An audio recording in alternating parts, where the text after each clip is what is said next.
So I've just sort of been chilling out, had a hard day, pretty exhausted, and I found this packet of open pistachio nuts.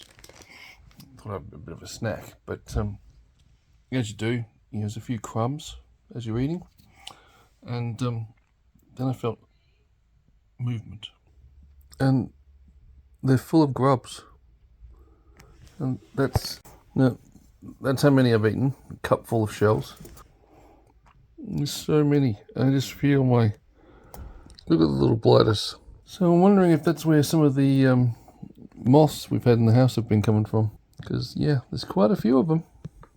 So yeah, I think that might be why. Once you've opened some food, you should put it in a sealed container.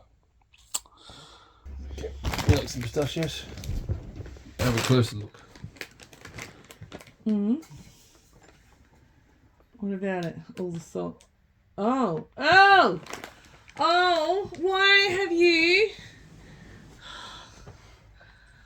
Okay, can you... They're a bit soft, but taste really good. But they've got a few bits of extra protein in them. Why are they in the pistachios? Because they're eating them. Can you... Brush them off? No!